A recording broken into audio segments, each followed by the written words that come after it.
Hello and great welcome. तो बेटा आपको याद होगा कि लास्ट सेशन जब मैंने स्टार्ट करा था तो लास्ट सेशन में मैंने आपको ये बताया था, ख़ास तौर से सेक्शन 9 के अंतर्गत मैंने आपको ये बताया था कि कोई भी कंपनी जब अपने डिवेंचर्स को रिडीम करती है तो उनको डिवेंचर रिडम्पशन रिजर्व क्रिएट करना पड़ता है। और मैंने इसके आपको कुछ रूल्स भी बताए थे। और ये जो रूल्स हैं ये रूल्स अब share capital and debenture and debenture companies amendment rule 2019 के अंदर है। Is it clear to you? इससे पहले जो रूलिंग चलती थी वो share capital and debenture company amendment rule 2014 चलती थी। अब जो नए रूल्स हैं वो share capital and debenture company amendment rule 2019 है। तो मैंने आपको ये बताया था कि इन रूल्स के मुताबिक कोई भी कंपनी जब अपने डिवेंचर को रिडीम करेगी तो मैंने आपको उसमें एक इम्पॉर्टेंट पॉइंट बताया था कि डिवेंचर का अमाउंट रिडीम करने से पहले कंपनी के डिवेंचर रिडेम्पशन रिजर्व में एटलीस्ट 10% का अमाउंट होना चाहिए। जितना भी अमाउंट हमने डिवेंचर का वापस करना है उसके 10% के बराबर। अब ध्यान यहाँ पर यह रखना है, सपोज कोई अनलिस्टेड कंपनी है और वो अपने डिवेंचर को रिडीम करना चाहती है, तो डिवेंचर को रिडीम करने से पहले उसके डिवेंचर रिडम्पशन रिजर्व अकाउंट में जितने भी अमाउंट वो डिवेंचर का रिडीम करना चाहती है उसके 10% के बराबर DRR में बैलेंस होना चाहिए। ये मैंने आपको बताया था, करेक्ट। लेकिन मैंने आपको ये भी बताया था कि अगर कोई ऑल इंडिया फाइनेंशियल इंस्टीट्यूशन है या फिर कोई बैंकिंग कंपनी है या फिर कोई NBFC है, NBFC हम कहते हैं नॉन बैंकिंग फाइनेंशियल कंपनीज को, या SDFC है, SDFC का मतलब housing development and finance corporation.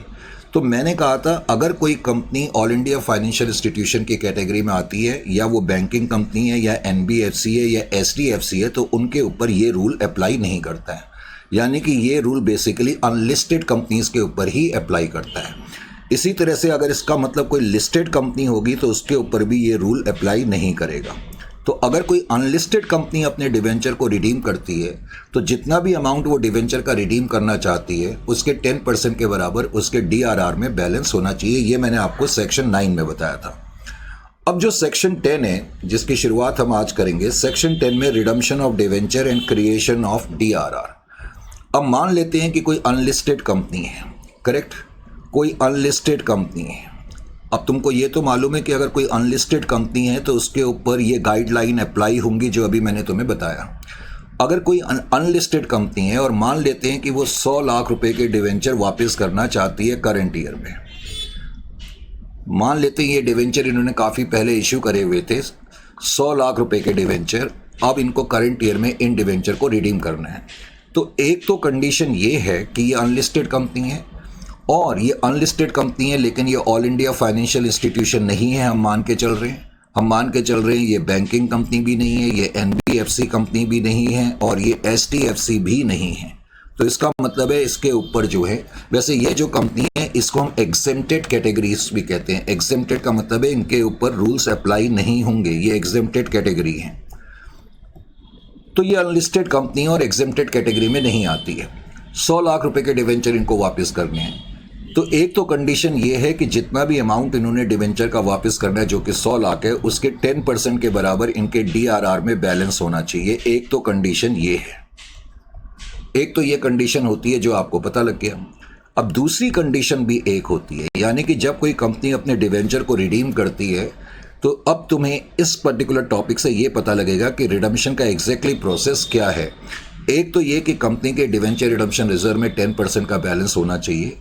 दूसरी कंडीशन ये है कि जिस साल मैंने डिवेंचर वापस करने हैं, मान लेते हैं इस साल मैंने डिवेंचर वापस करने हैं, तो करंट ईयर में 30 अप्रैल से पहले मान लेते हैं कंपनी का करंट ईयर 1/4/2025 को स्टार्ट हो रहा है, तो 30 अप्रैल यानी कि 30 अप्रैल 2025, 30 अप्रैल तक इस कंपनी के लिए ज़रूरी है कि वो 15% ऑफ जितना भी डिवेंचर उन्होंने रिडीम करने हैं, डिवेंचर 100 लाख रुपए के रिडीम करने हैं, तो 100 लाख का 15% कितना हो जाएगा, that is equal to 15 lakh. तो 15% of the amount of redemption उनको इन्वेस्ट करना पड़ेगा। ये दूसरी कंडीशन है। यानी कि ये रूल ये कहता है कि कोई भी कंपनी जब अपने डिवेंचर को वापस करेगी तो कंडीशन ए ये है कि एक तो उसके डीआरआर में बैलेंस होना चाहिए 10% के बराबर, डिवेंचर जो भी हम रिडीम कर रहे हैं उस अमाउंट का, और जितने भी डिवेंचर हम रिडीम कर रहे हैं उसके 15% के बराबर हमें कुछ इन्वेस्टमेंट करनी पड़ती है। ये इन्वेस्टमेंट कहाँ करनी है? ये हमें गवर्नमेंट सिक्योरिटीज़ में करनी है, जिसको स्पेसिफाइड सिक्योरिटी कहा जाता है। ये दो कंडीशन कंपनीज के ऊपर होती है। समझ में आया? जब कोई कंपनी अपने डिवेंचर को वापस करना चाहती है और ख़ास तौर से वो अनलिस्टेड कंपनी हो और ऑल इंडिया फाइनेंशियल इंस्टीट्यूशन ना हो, बैंकिंग कंपनी ना हो, एनबीएफसी ना हो, एसडीएफसी ना हो, यानी कि वो एग्जेम्प्टेड कैटेगरी में नहीं आती है, तो उसके ऊपर ये दो कंडीशंस अप्लाई होती हैं, तब वो अपने डिवेंचर को रिडीम कर पाएगी। अब इसको ठीक तरीके से समझने के लिए यहाँ पर सेक्शन 10 का पहला क्वेश्चन देखें तो फिर मैं आपको ये ज़्यादा क्लियर करके बताता हूँ, तो एटलीस्ट कुछ आइडिया अब आपको हो जाना चाहिए। Is it clear to you? तो सेक्शन 10 का पहला क्वेश्चन आप देखें। इस तरह के क्वेश्चन भी एग्जामिनेशन में आ जाते हैं, और जब आते हैं तो ये मुश्किल से 4 मार्क्स तक के क्वेश्चन होते हैं। ज़्यादा कुछ नहीं करना, लेकिन घबराने की बात भी नहीं है। 10.1 में वो क्या कहता है कि F3 लिमिटेड नाम की कोई कंपनी है, और उसने ब्रैकेट में लिख भी दिया कि ये अनलिस्टेड कंपनी तो है, लेकिन ये other than all India financial institution, banking company, NBFC या एसडीएफसी, यानी कि एग्जेम्प्टेड कैटेगरी में नहीं आती है। इसके ऊपर रूल अप्लाई होंगे। अब वो कह रहा है इस कंपनी ने 1 लाख डिवेंचर इशू करे हुए हैं, 8% के हिसाब से डिवेंचर इशू करे हुए हैं, और वो कह रहा है कि डिवेंचर जो है 100 रुपये के, तो 1 लाख इंटू 100। पहले तो अमाउंट ऑफ डिवेंचर कितना हो गया, ध्यान से इस पॉइंट को देखें। 10.1 क्वेश्चन हम कर रहे हैं। 10.1 में सबसे पहले तो हमने ये देखा कि amount of debenture to be redeemed, तो इस कंपनी ने 1 लाख डिवेंचर इशू करे हुए हैं 100 रुपये वाले। Amount of debentures to be redeemed, amount of debentures to be redeemed,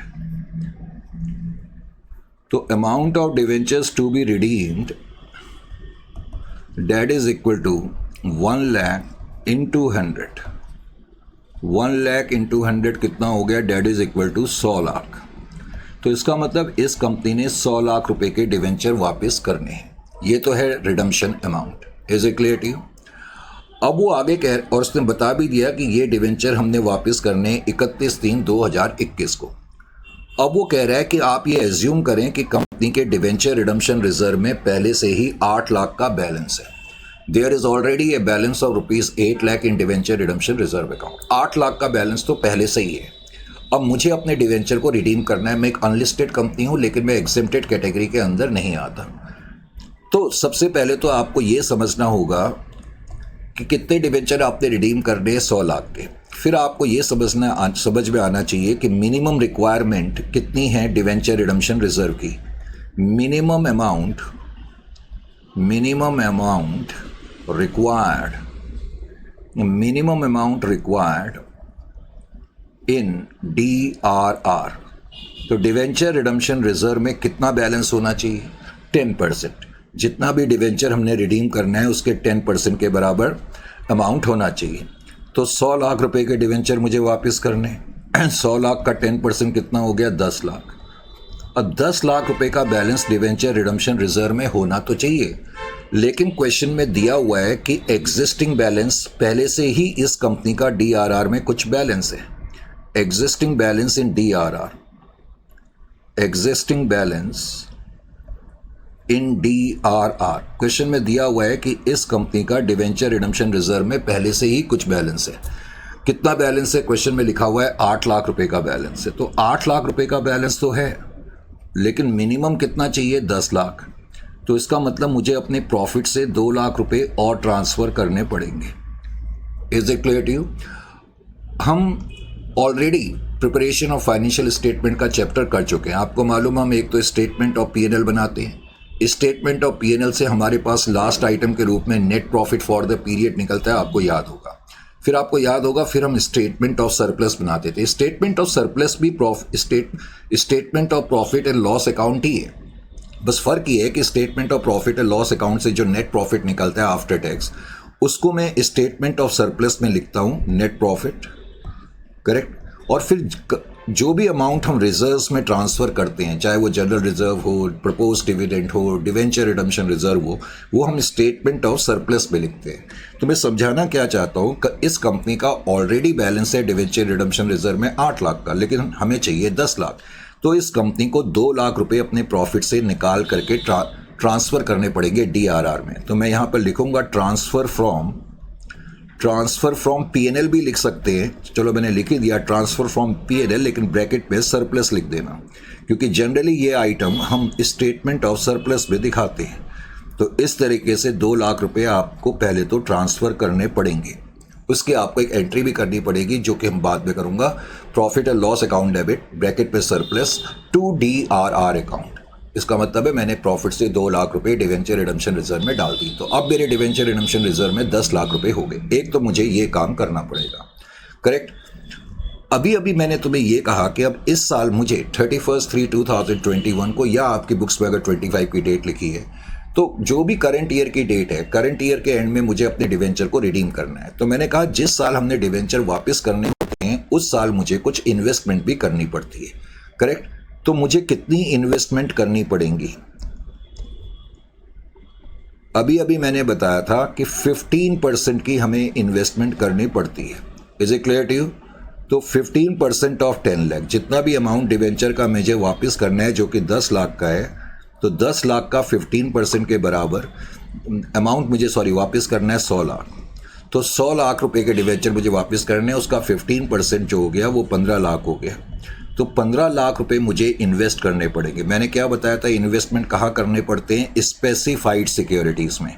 specified securities जो होती हैं वो गवर्नमेंट की सिक्योरिटीज़ होती हैं, और उनकी खरीद या फरोख्त कि उनकी सेल या परचेस बड़ी आसानी से हो जाती है। Is it clear to you? समझ में आ गया? ये 2 चीज़ तुम्हें मालूम होनी चाहिए। अब ये काम करने के बाद ये 2 कंडीशन तो आपको पता लगी। बेसिकली मुझे इस क्वेश्चन में एंट्रीज करनी है। अब जब मैं अपनी एंट्रीज करूंगा तो एंट्री मेरी सबसे पहले क्या होगी, हालांकि सॉल्व मैंने करके रखा हुआ है लेकिन फिर भी आपको समझाने के लिए मैंने एंट्रीज करी। सबसे पहली एंट्री तो मुझे ये करनी होगी, ट्रांसफ़र टू DRR। मुझे 2 लाख रुपए DRR में ट्रांसफ़र करने पड़े, क्योंकि मेरे DRR में 8 लाख रुपए थे, मुझे 10 लाख चाहिए थे, तो 2 लाख ट्रांसफ़र करने पड़े। उसकी एंट्री हो जाएगी profit and loss account debit, bracket में सरप्लस ज़रूर लिख लेना, क्योंकि ये अमाउंट हम स्टेटमेंट ऑफ सरप्लस में लिखते हैं। Profit and loss account debit that is 2 lakh to DRR account. तो इस एंट्री के करने से क्या हो गया कि मैंने डिवेंचर रिडम्पशन रिजर्व जिसमें कि 8 लाख रुपए पहले से मौजूद थे, 2 लाख रुपए मैंने और ट्रांसफ़र कर दिए, तो अब उसमें 10 लाख रुपए का बैलेंस हो गया। अब 10 लाख का बैलेंस हो गया, उसके बाद मुझे क्या करना है? अभी अभी मैंने बताया था कि उसके बाद आपको क्या करना है। अब आपको अपने डिवेंचर को एक्चुअल पेमेंट करनी है, क्योंकि करंट ईयर में आपने डिवेंचर को पे करना है। लेकिन मैंने बताया था जिस साल हमने डिवेंचर वापस करने होंगे हमें कुछ अमाउंट इन्वेस्ट करना पड़ेगा। तो इन्वेस्टमेंट्स इन, तो अगली एंट्री आपकी हो जाएगी इन्वेस्टमेंट्स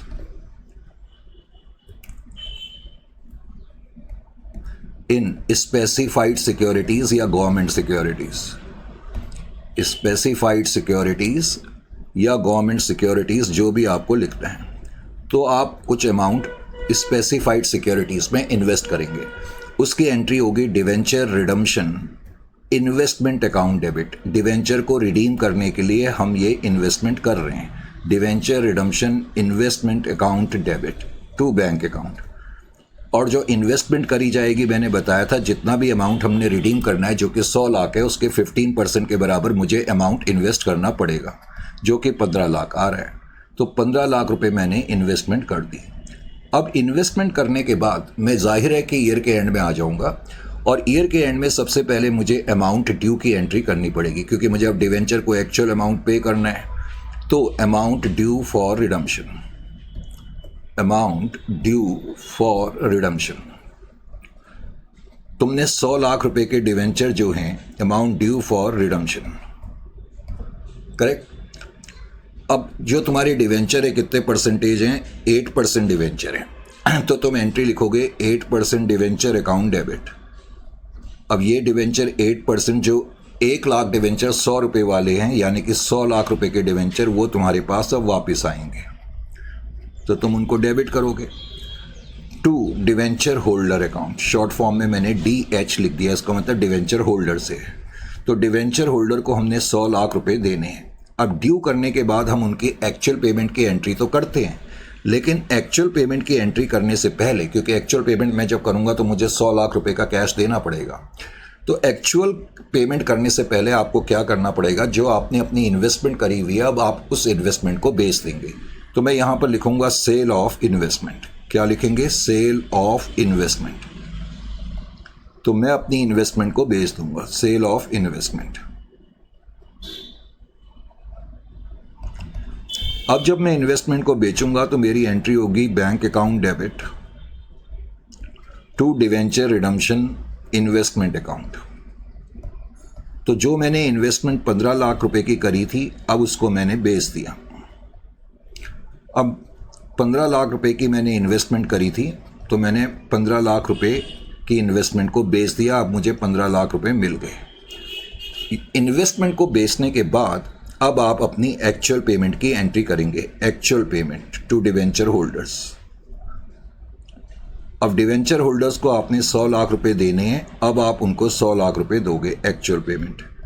उसकी एंट्री हो जाएगी debenture holder account debit, debenture holder account debit. कितना अमाउंट देना है उनको? 100 लाख देना है।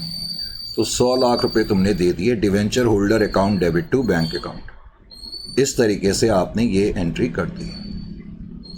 समझ में आ गया? Is it clear to you? अब डिवेंचर तो तुम्हारे रिडीम हो गए, लेकिन तुमने ध्यान ये दिया होगा तुम्हारे डिवेंचर रिडम्पशन रिजर्व में 10 लाख रुपए पड़े हुए हैं, क्योंकि वो एक कंडीशन है कि डिवेंचर को रिडीम करने से पहले आपके पास डिवेंचर रिडम्पशन रिजर्व होना चाहिए, और डिवेंचर रिडम्पशन रिजर्व में हमारे 10 लाख रुपए अभी पड़े हुए हैं। डिवेंचर रिडम्पशन रिजर्व किस लिए बनाया जाता है? डिवेंचर को रिडीम करने के लिए। अब डिवेंचर तो रिडीम हो गए, लेकिन डिवेंचर रिडम्पशन रिजर्व में 10 लाख रुपए पड़े हुए हैं, तो उसका क्या करेंगे? तो इसलिए लास्ट में एक एंट्री करी जाती है, उसको हम बोलते हैं transfer of DRR। Transfer of DRR, debenture redemption reserve में जो भी बैलेंस पड़ा होगा उसको हम जनरल रिजर्व में ट्रांसफर कर देंगे। Transfer of DRR to general reserve. तो उसकी एंट्री हो जाएगी debenture redemption reserve account debit 10 lakh रुपए, क्योंकि 10 लाख रुपए का बैलेंस उसके अंदर पड़ा हुआ है, 10 lakh to general reserve account. तो मैंने लिखा यहाँ पर टू जनरल रिजर्व 10 लाख। तो इस तरीके से आपकी ये एंट्री होगी, यानी कि अब ये DRR का बैलेंस फ्री हो गया। Is it clear to you? तो कोई मुश्किल काम नहीं है, जैसा कि आपने देखा। एक क्वेश्चन और करते हैं और इसको क्लियर कर लेते हैं। 10.2 में कहता है F4 लिमिटेड नाम की कोई कंपनी है। एक बार फिर से लिखा है कि ये अनलिस्टेड कंपनी तो है, लेकिन अदर देन, इसका मतलब ये ऑल इंडिया फाइनेंशियल इंस्टीट्यूशन नहीं है, बैंकिंग कंपनी नहीं है, NBFC नहीं है, SDFC नहीं है, यानी कि ये एग्जेम्प्टेड कैटेगरी में नहीं आती है।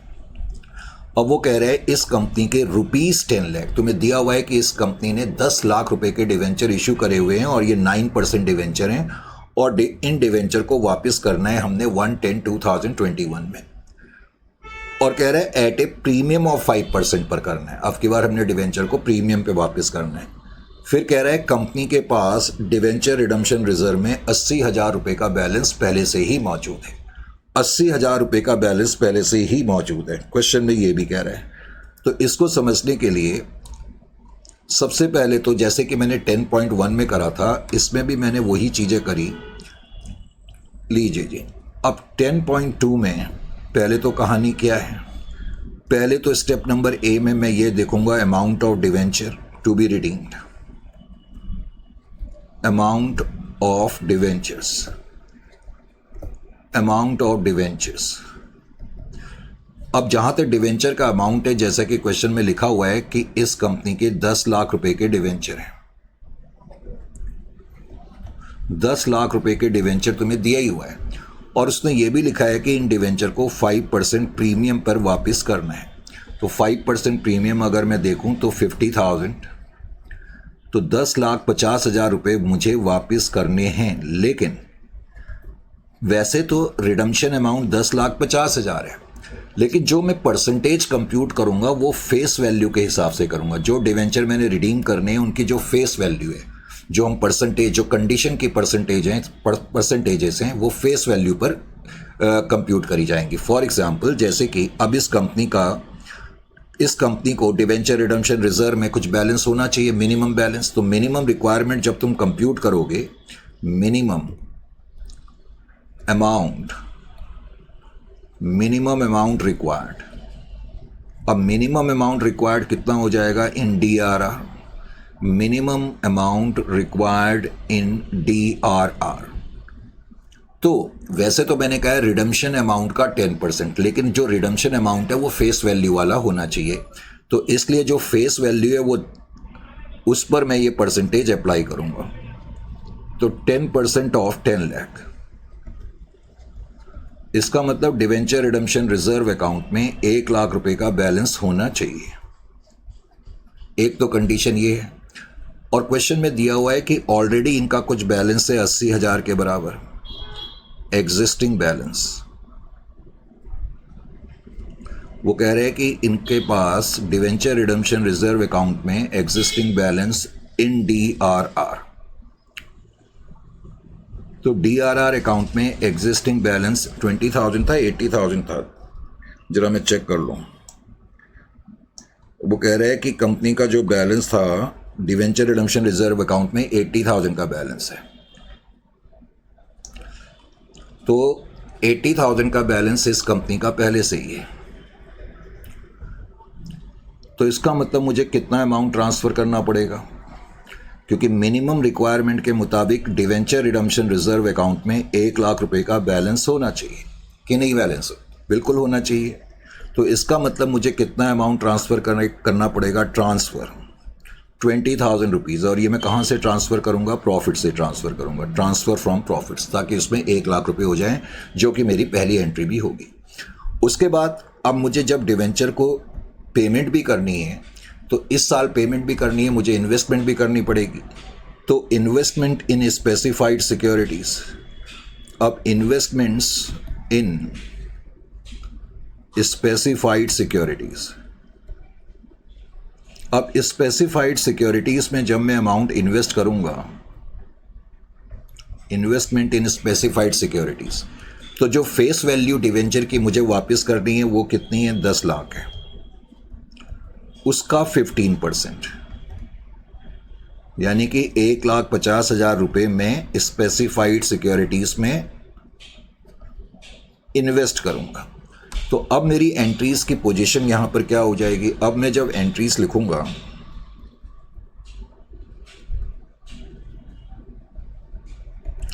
एंट्रीज़, तो मेरी पहली एंट्री क्या होगी, जो मैंने अमाउंट ट्रांसफ़र करा है उसके पहले तो amount transferred from P&L to DRR। मैंने P&L से P&L से DRR में 20,000 रुपये ट्रांसफ़र करे, ताकि उसमें 1 लाख रुपए का बैलेंस हो जाए। तो पहली एंट्री हमारी हो जाएगी profit and loss account debit, bracket में हम सरप्लस लिख देंगे, सरप्लस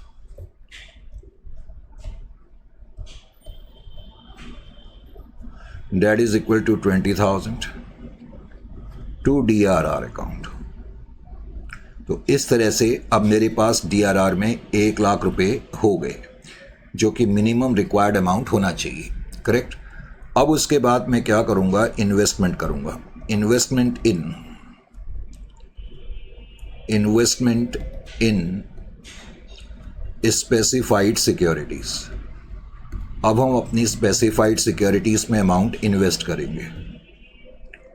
जब स्पेसिफाइड सिक्योरिटीज़ में मैं अमाउंट इन्वेस्ट करूंगा तो मेरी एंट्री क्या हो जाएगी, अब मेरी एंट्री जो हो जाएगी, debenture redemption investment account debit,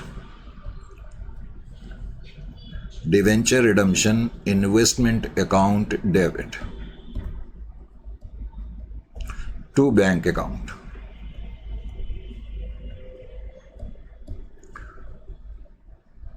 लेकिन अमाउंट मुझे कितना इन्वेस्ट करना है, 1,50,000, क्योंकि मुझे जो डिवेंचर वापस करने हैं वैसे तो वो 10,50,000 के हैं, लेकिन उनकी फेस वैल्यू 10 लाख की है, तो 10 लाख का 15%। इस तरीके से ये आपकी एंट्री हो जाएगी, debenture redemption investment account debit to bank account. Is it clear to you.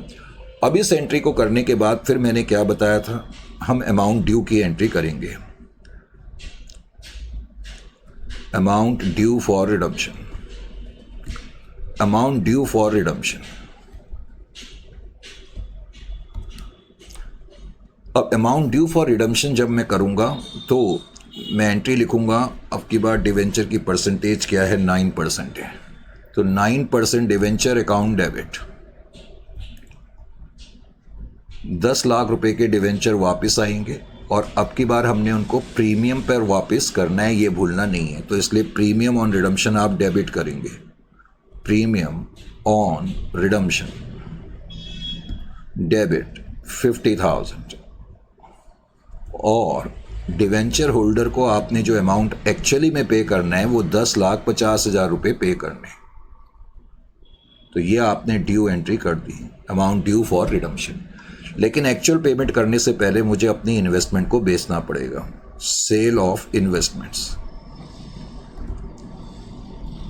तो जितनी की आपने इन्वेस्टमेंट करी थी उतने पर आप बेच देंगे, क्योंकि तुम्हें क्वेश्चन में ये दिया नहीं होगा कि कितने में आपने इन्वेस्टमेंट को बेचा है। तो आपने 1,50,000 की इन्वेस्टमेंट करी थी, 1,50,000 पर आप उसको बेच दोगे। Bank account debit to debenture redemption investment account,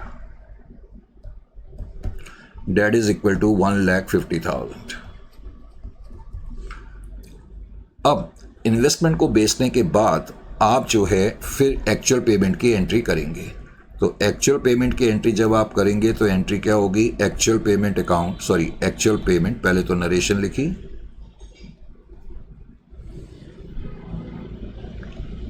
actual payment. अब डिवेंचर होल्डर को आपने क्रेडिट करके रखा हुआ है 10,50,000 से, अब आप उनको पेमेंट कर रहे हो, तो debenture holder account debit to bank account, ये आपकी एंट्री हो जाएगी 10,50,000। फिर मैंने एक चीज़ और बताई थी, अब डिवेंचर को तो आपने पे कर दिया, तो जो डिवेंचर रिडम्पशन रिजर्व अकाउंट में बैलेंस पड़ा हुआ है उसकी अब ज़रूरत नहीं है, तो इसलिए उस बैलेंस को हम जनरल रिजर्व में ट्रांसफ़र कर देते हैं। तो transfer of DRR, transfer of DRR to general reserve, तो एंट्री हो जाएगी DRR अकाउंट डेबिट। अब DRR में आपके 1,50,000 रुपये हैं, तो 1,50,000 और to general reserve account, that is equal to 1,50,000। तो इस तरीके से आप इन क्वेश्चंस को करेंगे, तो कोई मुश्किल नहीं है, आपने देखा। अब जैसे कि 10.3 है, इसका सॉल्यूशन इतना बड़ा नहीं है जितना मैंने लिखा हुआ है, मुश्किल से 2 एंट्री करनी है। क्यों? क्योंकि अब की बार वो कह रहे हैं जो F9 लिमिटेड नाम की कंपनी है ये बैंकिंग कंपनी है। अब बैंकिंग कंपनी होने का मतलब ये एग्जेम्प्टेड कैटेगरी में आ रही है, तो इसके ऊपर तो रूल्स अप्लाई नहीं होंगे। समझ में आ गया? वो कह रहा है ये जो कंपनी है इसने 1 लाख डिवेंचर इशू करे हुए हैं 100 रुपये वाले, और कह रहा है कि ये अमाउंट ड्यू है रिडम्पशन के लिए 31/3/2021 का। कंपनी रिडीम द डिवेंचर्स, तो इस केस में आपको सिर्फ 2 एंट्री करनी पड़ेगी, सिर्फ 2 एंट्री। 10.3 में बिकॉज ये बैंकिंग कंपनी है तो ये एग्जेम्प्टेड कैटेगरी में आती है, तो इसके ऊपर ये कोई कंडीशन नहीं है कि इनको 10% जितना भी अमाउंट डिवेंचर का रिडीम करना है उसका DRR में होना चाहिए और इन्वेस्टमेंट करनी है, तो ये कंडीशंस इनके ऊपर अप्लाई नहीं होंगी। ये सिंपल एंट्री करेंगी, एक एंट्री तो लिखेंगी amount due for redemption, amount due for redemption, बस ये डायरेक्टली ये एंट्री करेंगी जैसे हम नॉर्मली डिवेंचर को रिडीम करते हैं। तो 1 लाख डिवेंचर 100 रुपये वाले हैं और परसेंटेज नहीं लिखी है, कोई बात नहीं, पर जो भी डिवेंचर की परसेंटेज है तो 1 lakh into 100 that is equal to 100 lakhs. तो 100 लाख रुपए के डिवेंचर हमने डेबिट कर दिए, पहले हम ड्यू एंट्री कर देंगे to debenture holder account 100 lakh. अब ये ड्यू हो गया, बस मैं अब एक्चुअल पेमेंट कर दूंगा, क्योंकि इनके ऊपर कोई कंडीशन नहीं है कि इन्होंने DRR में ट्रांसफ़र करना है और इन्वेस्टमेंट करनी है, तो ये कंडीशंस इनके ऊपर नहीं है, इसीलिए ये एग्जेम्प्टेड कैटेगरी है। एक्चुअल पेमेंट, अब आप एक्चुअल पेमेंट की एंट्री करते हैं। अब एक्चुअल पेमेंट की एंट्री क्या हो जाएगी, debenture holder account debit, debenture holder को आप डेबिट कर देंगे और टू बैंक लिख करके इनका अमाउंट रिडीम कर देंगे। तो ये मैं तुम्हें बताना चाह रहा था। इसी तरह से 10.4 है, 10.4 में भी वो कह रहा है F15 नाम की कंपनी जो है वो ऑल इंडिया फाइनेंशियल इंस्टीट्यूशन है, तो उन्होंने 100 करोड़ के डिवेंचर वापस करे। तो इसमें भी वही दो एंट्री होंगी, पहले debenture account debit to debenture holder 100 crore, फिर debenture holder account debit to bank, क्योंकि इनके ऊपर भी कोई कंडीशन अप्लाई नहीं होती है।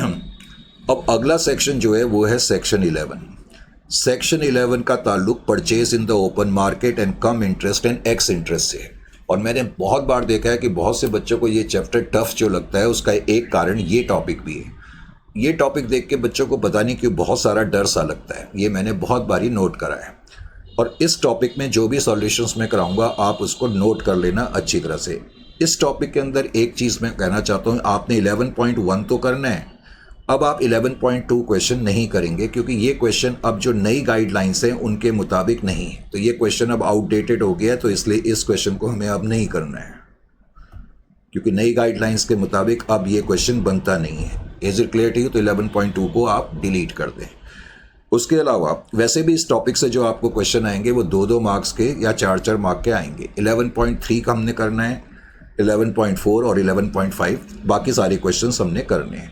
तो ये एक्स इंटरेस्ट कम इंटरेस्ट का टॉपिक क्या है, मैंने आपको बताया था कि पूरे चैप्टर में डिवेंचर में 3 टॉपिक बड़े इंपॉर्टेंट हैं, और उसमें एक टॉपिक तो ये है purchase in the open market and come interest और एक्स इंटरेस्ट। इनफैक्ट हम ये 2 टॉपिक इकट्ठे कर रहे हैं, purchase in the open market का कॉन्सेप्ट और कम इंटरेस्ट एंड एक्स इंटरेस्ट का कॉन्सेप्ट। और उसके अलावा एक टॉपिक और आएगा बाद में, कन्वर्जन, और फाइनली फिर sinking fund. Is it clear to you? तो ये आपने यहाँ पर ध्यान रखना है। अब ये purchase in the open market का बेसिकली मतलब क्या होता है, ये आपको समझ में आना चाहिए। इस टॉपिक को समझने के लिए पहले आपको थोड़ा सा मैं कुछ चीज़ें क्लियर कर दूँ। देखो होता क्या है प्रैक्टिकल लाइफ में, मैंने आपको कई बार पहले भी बताया हुआ है कि जब कोई कंपनी अपने डिवेंचर इशू करती है, मान लेते हैं कि कोई कंपनी है और उसने अपने डिवेंचर इशू करे हैं, करेक्ट।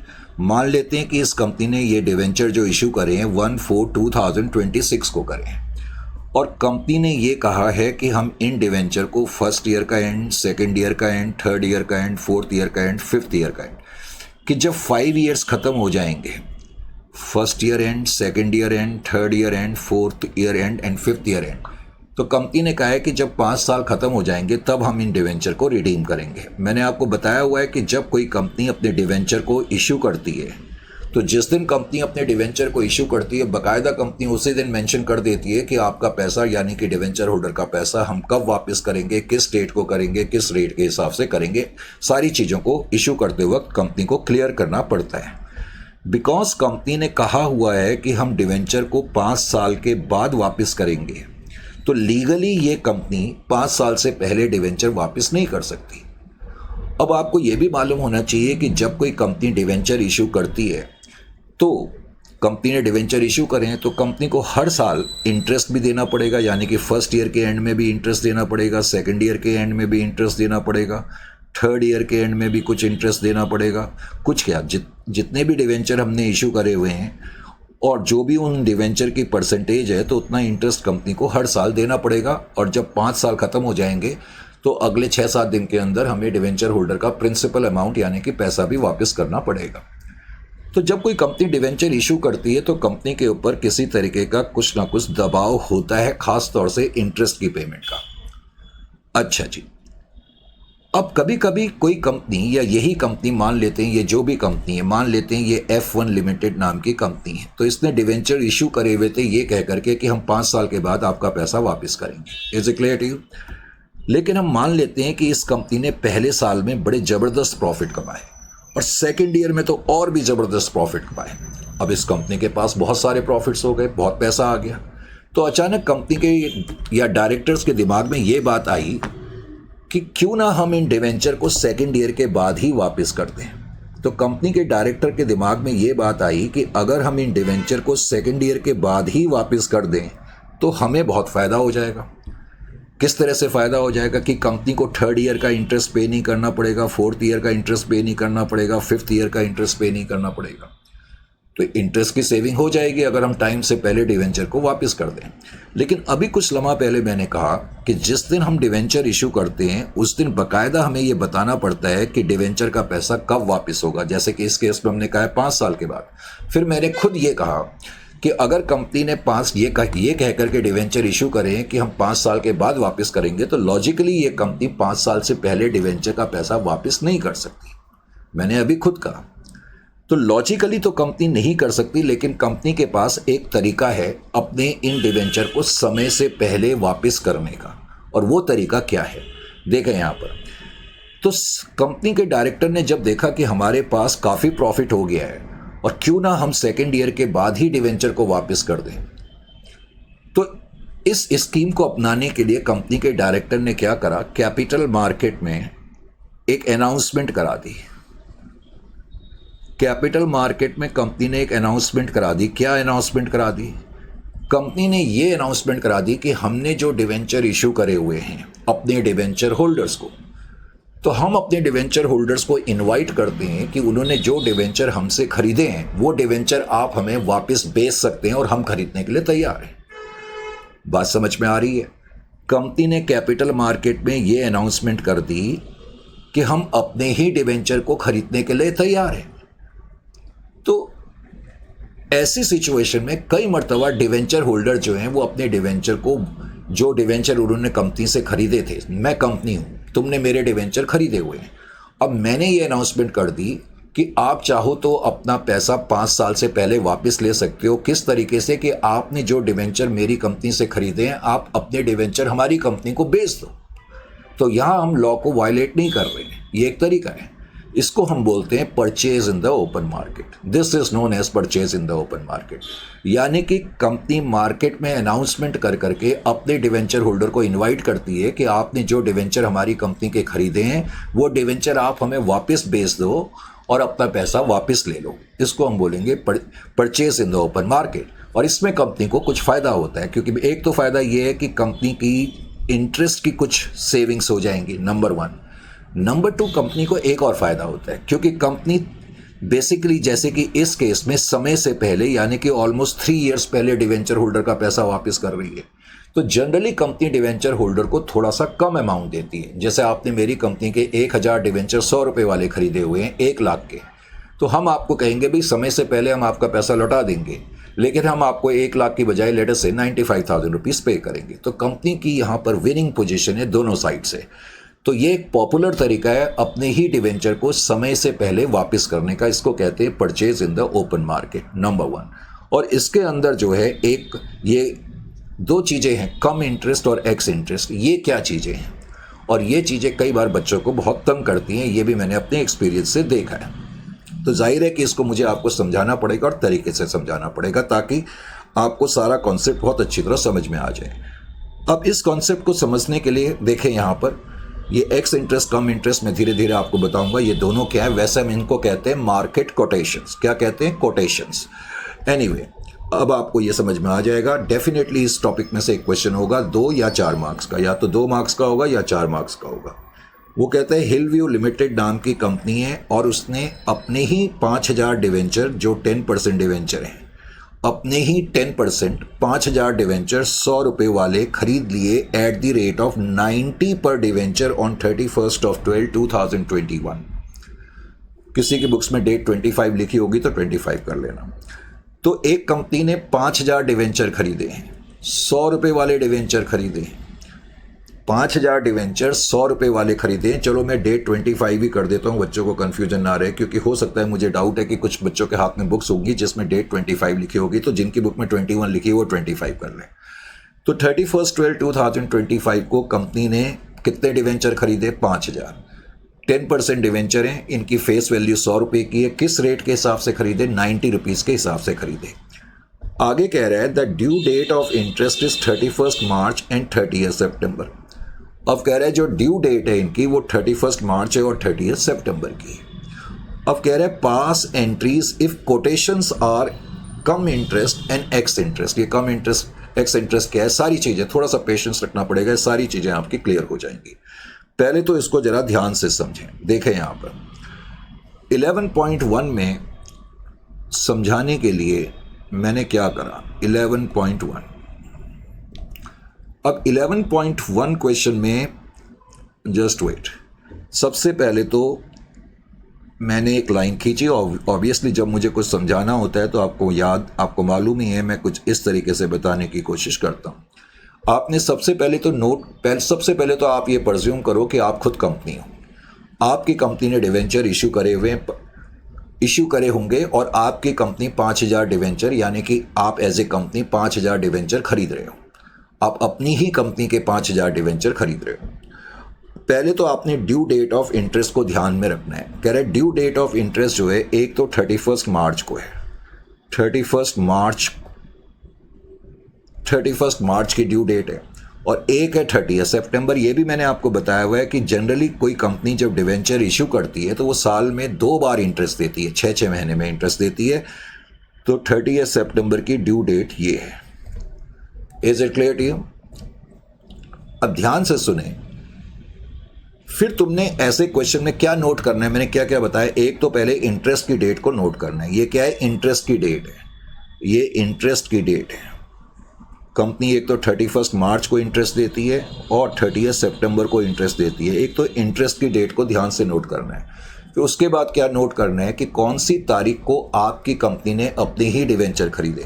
लिखा हुआ है कि कंपनी ने डिवेंचर 31/12/2025 को खरीद लिए, करेक्ट। तो अब मान लेते हैं कि 31/12 की डेट कहीं यहाँ पर आ रही है। जस्ट वेट, मान लेते हैं कि 31/12/2025 की डेट कहीं यहाँ पर आ रही है। इस तारीख को हमने डिवेंचर खरीद लिए। ये कौन सी डेट है? Date of purchase. ये क्या आ गई? डेट ऑफ परचेज आ गई। ध्यान से इन चीज़ों को आपने पहले तो नोट करना है। ये date of purchase. Is it clear to you? जाहिर है कि डेट ऑफ परचेज को आप ये भी नोट करने की कोशिश करेंगे कि आपने कितने डिवेंचर खरीदे हैं। जैसा कि कुछ लम्हा पहले मैंने बताया, और बताया क्या, क्वेश्चन में दिया ही हुआ है कि आपने 5,000 डिवेंचर खरीदे हैं, और 5,000 डिवेंचर जो आपने खरीदे हैं वो 100 रुपये वाले डिवेंचर हैं ऑफ ₹100 ईच। और तुमने खरीदा कितने के हिसाब से? 90 के हिसाब से। एट द रेट ऑफ 90 आपने 90 के हिसाब से इन डिवेंचर को खरीदा है। 5,000 डिवेंचर से और 90 रुपीज़ के हिसाब से आपने खरीदा है। वैसे 5,000 इंटू 100, इसका मतलब 5 लाख रुपए के डिवेंचर को आपने 90 रुपीज़ के हिसाब से खरीदा है। मैंने अभी आपको बताया भी था, जनरली कंपनी जब समय से पहले अपने डिवेंचर होल्डर का पैसा वापस लौटा दिए through purchase in the open market, तो जनरली कंपनी थोड़ा सा कम पैसा देती है। अच्छा, एक तो आपने ये चीज़ कंप्यूट करनी है। दूसरी चीज़ आपने कंप्यूट क्या करनी है? अब देखो, मान लेते हैं कि मैं कंपनी हूँ, मैं तो कंपनी हूँ, और आप लोग मेरी कंपनी के डिवेंचर होल्डर हैं, ठीक है। आप लोग मेरी कंपनी के डिवेंचर होल्डर हैं। अब मैंने, यानी कि कंपनी ने आपसे यानी कि अपनी ही कंपनी के डिवेंचर होल्डर से 5,000 डिवेंचर खरीद लिए। तो मैं तो कंपनी हूँ, मैंने आपसे 5,000 डिवेंचर खरीदे हैं, और आप हो डिवेंचर होल्डर। और मेरी कंपनी आपको जो इंटरेस्ट देती है, एक तो मार्च के महीने में देती है और सितंबर के महीने में देती है। अब मुझे एक बात बताओ, अगर दिसंबर के महीने में मैंने, यानी कि कंपनी ने आपसे डिवेंचर खरीदे, तो इस तारीख से पहले आपको कौन सी तारीख को इंटरेस्ट मिला होगा? जाहिर है 30 सितंबर को मिला होगा, क्योंकि अगला जो इंटरेस्ट ड्यू होगा वो तो 31 मार्च 2026 को ड्यू होगा ना। देखो, अगला जो इंटरेस्ट होगा, जस्ट वेट, कंपनी 6 महीने में इंटरेस्ट देती है। 6 महीने में इंटरेस्ट देती है। यहाँ से लेके यहाँ तक कितने टाइम है? 6 महीने का टाइम है, मार्च से लेकर के यहाँ तक। और फिर जो 6 महीने का टाइम आएगा वो 31 मार्च 2026 को आएगा। वो 31 मार्च 2026 को टाइम आएगा, अगली इंटरेस्ट की डेट जो आएगी। लेकिन उस डेट से पहले कंपनी ने आपसे डिवेंचर खरीद लिए, तो जाहिर है अगला इंटरेस्ट तो आपको मिलेगा नहीं। पॉइंट ये है कि इस तारीख से पहले आपको इंटरेस्ट कौन सी तारीख को मिला था? 30 सितंबर को मिला था। ये आपने नोट करना है। इसका मतलब ये है कि ये जो इंटरेस्ट की डेट है 30 सितंबर, इसको मैं बोल सकता हूँ लास्ट इंटरेस्ट डेट, यानी कि पिछला इंटरेस्ट जो आपको मिला था इस तारीख से पहले आपको इंटरेस्ट मिला था 30 सितंबर को। This is last interest date, last interest date. ये लास्ट इंटरेस्ट डेट है। अब आपने करना क्या है, सबसे पहले जब आप क्वेश्चन को सॉल्व करेंगे तो जो लास्ट इंटरेस्ट की डेट है, लास्ट इंटरेस्ट की डेट जो है वो 30 सितंबर है। लास्ट इंटरेस्ट की डेट से लेकर के जिस तारीख को डिवेंचर परचेज करे गए हैं, लास्ट इंटरेस्ट की डेट से लेकर के जिस तारीख को डिवेंचर परचेज करे गए हैं उस तारीख तक का टाइम पीरियड देखना है। तो टाइम पीरियड कितना है, 3 महीने है। जाहिर है सितंबर के बाद अक्टूबर आएगा, फिर नवंबर, फिर दिसंबर। तो टाइम पीरियड कितना हो गया, ये 3 महीने का टाइम पीरियड हो गया। फिर आपने ये नोट करना है 3 मंथ्स। जिस तारीख को कंपनी डिवेंचर परचेज कर रही है डिवेंचर होल्डर से, तो आप ये देखो कि उस लास्ट इंटरेस्ट से लेके उस डेट तक का टाइम पीरियड कितना है, और इसको हम कहते हैं एक्सपायर्ड पीरियड। क्या कहेंगे, एक्सपायर्ड पीरियड। एक्सपायर्ड पीरियड क्यों कहते हैं वो भी अभी मैं आपको बताऊंगा। इसको कहते हैं एक्सपायर्ड पीरियड। इस टाइम पीरियड को कहा जाता है expired period. Is it clear to you? दरअसल मुझे किसी कारण से इंटरेस्ट कंप्यूट करना पड़ेगा फॉर एक्सपायर्ड पीरियड। मैं अगर आपसे ये बोलूं कि मुझे इंटरेस्ट कंप्यूट करना है एक्सपायर्ड पीरियड, तो इसका क्या मतलब हो गया कि लास्ट इंटरेस्ट डेट से लेके डेट ऑफ परचेज तक के पीरियड का इंटरेस्ट मैं कंप्यूट करना चाहता हूं। Is it clear to you? तो इन 3 महीने का अगर मैं इंटरेस्ट कंप्यूट करूं तो बताओ जरा 3 महीने का इंटरेस्ट कितना आएगा। इन 3 महीने का अगर मैं इंटरेस्ट कंप्यूट करूं तो 5,000 डिवेंचर है, आपको मालूम है 100 रुपये का एक डिवेंचर है। इंटरेस्ट हमेशा अपनी फेस वैल्यू पे कंप्यूट होता है, यानी कि 5 लाख रुपए के डिवेंचर हैं और रेट ऑफ इंटरेस्ट 10% क्वेश्चन में दिया हुआ है, तो इंटू 10% के हिसाब से आप कंप्यूट करेंगे और 3 महीने का इंटरेस्ट कंप्यूट करेंगे। तो 3 महीने का इंटरेस्ट कितना हो गया, 12,500 रुपये हो गया। यानी कि इन 3 महीने का इंटरेस्ट जो है 12,500 रुपये है। लॉजिकली ये इंटरेस्ट जो है, ये जो इंटरेस्ट है 12,500, ये इन 3 महीने का इंटरेस्ट है और ये इंटरेस्ट मिलना चाहिए डिवेंचर होल्डर को। Are you getting my point और नॉट? क्योंकि इस तारीख से लेके इस तारीख तक ये जो डिवेंचर हैं ये डिवेंचर होल्डर के हाथ में, तो इन 3 महीने का इंटरेस्ट जो है वो डिवेंचर होल्डर्स को मिलना चाहिए। अच्छा जी, अब देखें मैं क्या कर रहा हूं। मैं हूं कंपनी। अब कंपनी अपनी बुक्स में जब अकाउंटिंग ट्रीटमेंट करेगी, पहले मैंने लिखा ए और फिर मैंने यहां पर लिखा एक्स इंटरेस्ट, क्योंकि क्वेश्चन ने बोला है एक्स इंटरेस्ट कि आप एंट्री करके बताओ अगर ये एक्स इंटरेस्ट का केस है और कम इंटरेस्ट का केस है। मैंने जानबूझ के पहले एक्स इंटरेस्ट का केस लिया, करेक्ट। अब मैं एंट्री कैसे करूंगा, ध्यान से सुने। मैं एंट्री करूंगा, सबसे पहले तो मैं लिखूंगा ओन डिवेंचर अकाउंट डेबिट। क्या लिखूंगा, ओन डिवेंचर अकाउंट डेबिट, क्योंकि मैं कंपनी हूं और मैं अपने ही डिवेंचर को खरीद रहा हूं। Own debenture account debit. Wait, फिर मैं लिखूंगा interest on debenture account debit, interest on debenture account debit, interest on debenture account debit, और मैं लिखूंगा टू बैंक, टू बैंक। अब ध्यान से सुने मेरी बात को। ये डिवेंचर मैं खरीद रहा हूं 5,000 डिवेंचर, और खरीद रहा हूं मैं किस रेट से, 90 के हिसाब से।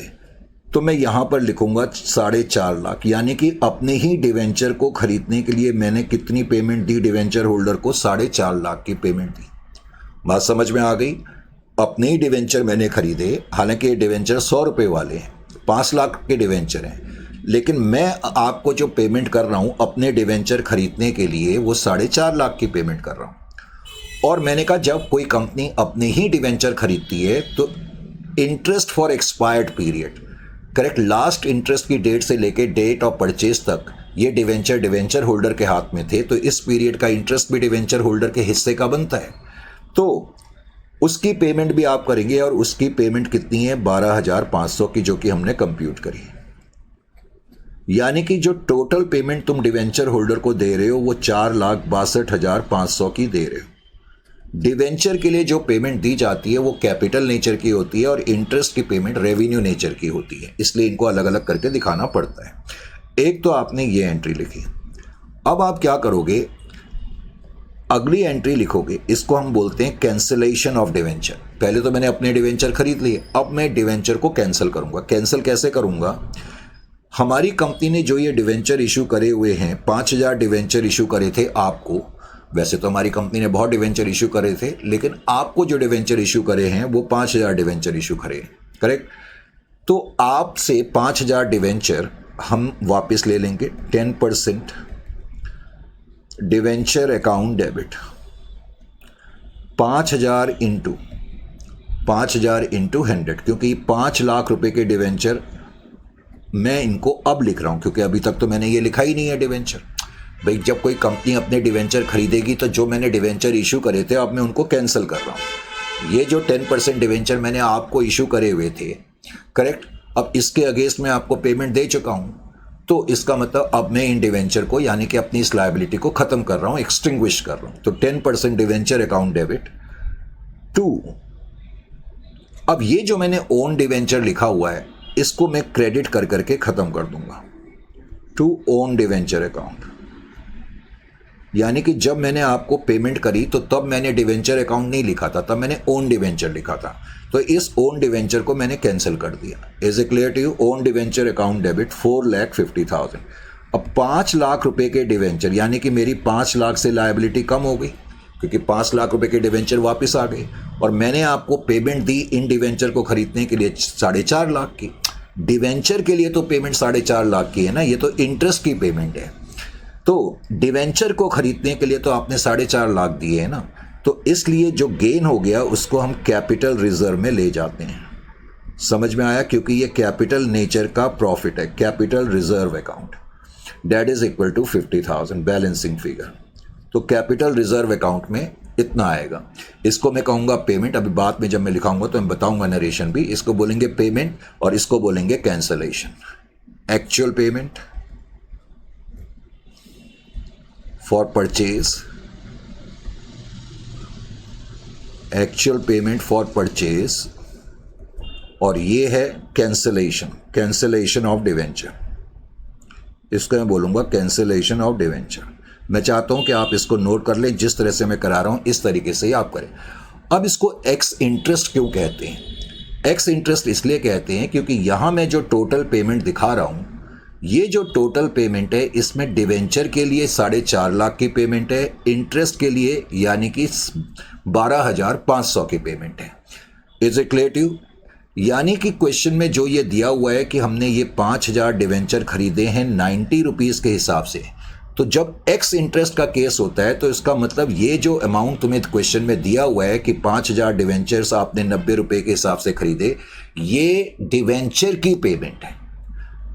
इसके अलावा एक्स इंटरेस्ट का मतलब, एक्स का मतलब ही होता है एक्सक्लूसिव ऑफ, यानी कि इसके अलावा मुझे इंटरेस्ट की पेमेंट भी करनी है। अब ये दोनों पॉइंट आपके समझ में तब आएंगे जब मैं आपको कम इंटरेस्ट का केस भी करा दूंगा। तो अब मैं आपको कम इंटरेस्ट के एंगल से एंट्री बताता हूं। कम इंटरेस्ट, अब कम इंटरेस्ट का क्या मतलब है अब आपकी समझ में 1 मिनट में आ जाएगा। अब जब मैं इसमें एंट्री करूंगा, पहली एंट्री, तो वही एंट्री होगी ओन डिवेंचर अकाउंट डेबिट। अब ओन डिवेंचर में आपने क्या लिखना है कि डिवेंचर के लिए आप कितनी पेमेंट दे रहे हैं, और फिर आप लिखेंगे interest on debenture. Interest on debenture का मतलब है कि वो इंटरेस्ट जो एक्सपायर्ड पीरियड से रिलेटेड है, जो कि 12,500 है, और टू बैंक का मतलब टोटल आपकी पेमेंट कितनी गई। देखो, जब कम इंटरेस्ट का केस होता है, ध्यान से सुने, जब कम इंटरेस्ट का केस है तो मैं यहां लिखूंगा 4,50,000। अब आपकी समझ में आ जाएगा मैं कहना क्या चाहता हूं। तुमने देखा यहां पर मैंने टू बैंक के आगे कितना लिखा है, 4,62,500, लेकिन कम इंटरेस्ट के केस है तो मैंने यहां पहले ही लिख दिया 4,50,000। कम इंटरेस्ट का मतलब है कि ये जो मैं डिवेंचर खरीद रहा हूं, 5,000 डिवेंचर 90 रुपए के हिसाब से, ये जो डिवेंचर मैं खरीद रहा हूं, इस पेमेंट के अंदर ही इंटरेस्ट की पेमेंट भी शामिल है। कम इंटरेस्ट का मतलब इंक्लूसिव, एक्स इंटरेस्ट का मतलब एक्सक्लूसिव। इसका मतलब 4.5 लाख के अंदर ये जो इंटरेस्ट की पेमेंट है 12,500 की, वो इंक्लूड है, और जो बच गया 4,37,500 ये डिवेंचर के लिए पेमेंट है। बात समझ में आ रही है? यानी कि कम इंटरेस्ट का मतलब है कि जो प्राइस आप पे कर रहे हैं उस प्राइस के अंदर ही इंटरेस्ट की पेमेंट इंक्लूड है, जबकि एक्स इंटरेस्ट के अंदर जो प्राइस आप पे कर रहे हैं वो सिर्फ डिवेंचर की पेमेंट है और इंटरेस्ट की पेमेंट अलग से दिखानी पड़ती है। इसमें भी इंटरेस्ट की पेमेंट हम अलग से दिखा रहे हैं, लेकिन पॉइंट ये है कि हम ये मान रहे हैं कि हमने टोटल 4.5 लाख पे करा, उसके अंदर इंटरेस्ट 12,500 का है, जो बच गया वो 4,37,500 है। समझ में आ गया? Purchase of own debenture, purchase of own debenture. और उसके बाद आप कैंसिलेशन की एंट्री करेंगे उसी तरीके से। आप जब कैंसिल करेंगे तो 10% डिवेंचर, 5,000 डिवेंचर 100 रुपये वाले आपके वापस आ गए, लेकिन इन 5 लाख के डिवेंचर को खरीदने के लिए आपने जो पैसा दिया, देखो डिवेंचर के लिए जो पैसा दिया है अब वो 4,37,500 माना जाएगा। यानी कि कम इंटरेस्ट के केस में आपने देखा कि आप डिवेंचर के लिए कितनी पेमेंट कर रहे हैं, 4,37,500 की पेमेंट कर रहे हैं। तो मैं यहाँ पर लिखूंगा टू ओन डिवेंचर अकाउंट। तो ओन डिवेंचर अकाउंट के आगे मैं लिखूंगा 4,37,500, 4,37,500। जो बच गया उसको मैं कैपिटल रिजर्व में ले जाऊंगा। यानी कि जब कम इंटरेस्ट का केस हुआ तो आपने देखा इसमें कैपिटल रिजर्व में ज़्यादा पैसा आ रहा है। Is it clear to you? इसको मैं बोलूँगा कैंसिलेशन ऑफ डिवेंचर, यानी कि खरीदने के बाद हमने डिवेंचर कैंसिल कर दिए, cancellation of debenture. Is it clear to you? तो इस तरीके से आप इसमें एंट्री करेंगे और ये नोट कर लेना। अब मैंने कहा सेकंड क्वेश्चन आउटडेट हो गया, क्योंकि अब जो न्यू गाइडलाइंस हैं उसके मुताबिक क्वेश्चन नंबर 2 अब बनता नहीं है, तो इसलिए वो अब आपने नहीं करना है इस सेक्शन का। अब 11.3 को देखें, और इसका भी सॉल्यूशन ये बुक वाला नहीं जो मैं अभी नोट करा रहा हूं उसको नोट कर लेना। 11.3 में क्या कह रहा है? कह रहा है हिमालयास लिमिटेड नाम की कोई कंपनी है, करेक्ट? हिमालयास लिमिटेड नाम की कोई कंपनी है और 10 लाख रुपए के उसके डिवेंचर है। कितने के हैं? 10 लाख। ये 8% डिवेंचर है, 100 रुपए का एक डिवेंचर है। और कह रहा है कंपनी ने ये डिवेंचर जो इशू करे हुए हैं, डिवेंचर ₹100 ईच एज ऑन 31/3/2027 कर लेना। Is it clear to you? फिर कह रहा है interest is payable on 30 September and 31 March. Interest जो पे करा जाता है 30 सितंबर को और 31 मार्च को पे करा जाता है। अब कह रहा है कंपनी ने 1,000 डिवेंचर खरीदे हैं 97 के हिसाब से, ये तो कम इंटरेस्ट बेसिस पर खरीदे हैं 1/7/2027 को। कंपनी ने 1,000 डिवेंचर खरीदे, 97 वाले डिवेंचर खरीदे, 97 के हिसाब से खरीदे और ये कम इंटरेस्ट पर खरीदे। एक तो ये नोट करना है। और फिर कह रहा है कंपनी ने 1,800 डिवेंचर खरीदे 99 के हिसाब से, लेकिन इनको एक्स इंटरेस्ट खरीदा है और ये डिवेंचर जो कंपनी ने खरीदे 29 फरवरी 2028 को खरीदे। करेक्ट? समझ में आ गया? फिर कह रहा है own debentures were immediately cancelled.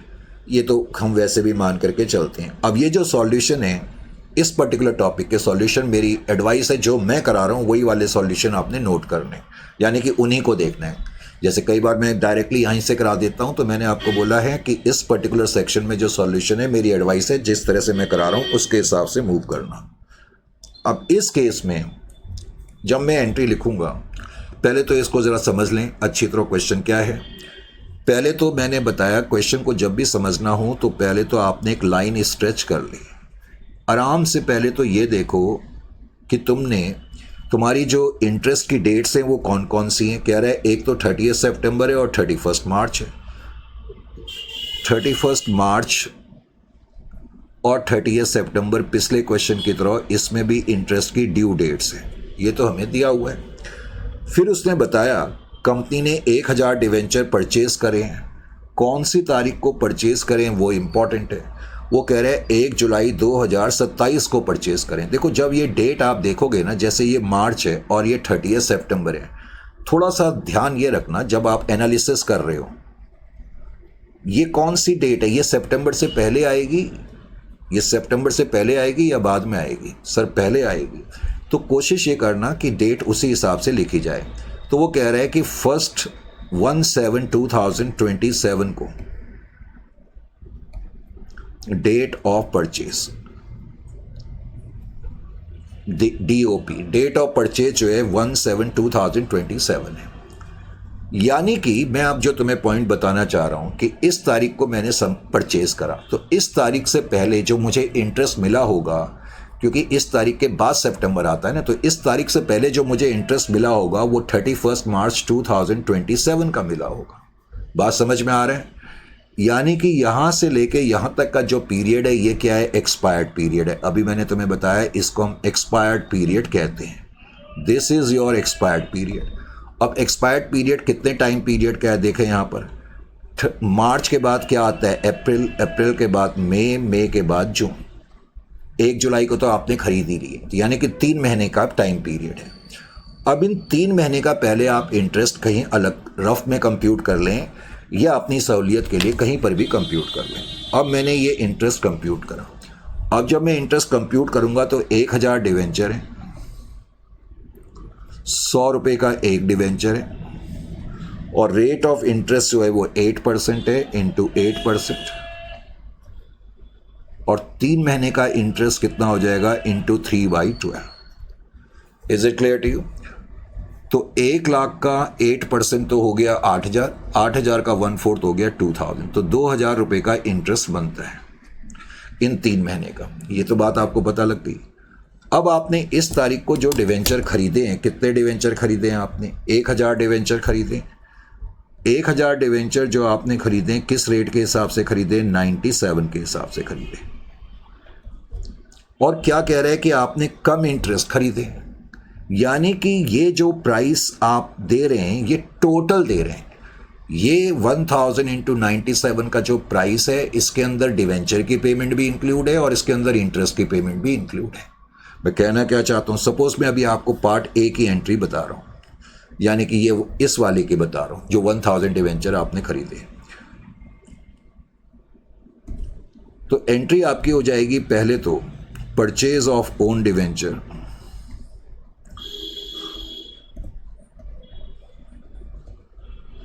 Purchase of own debenture.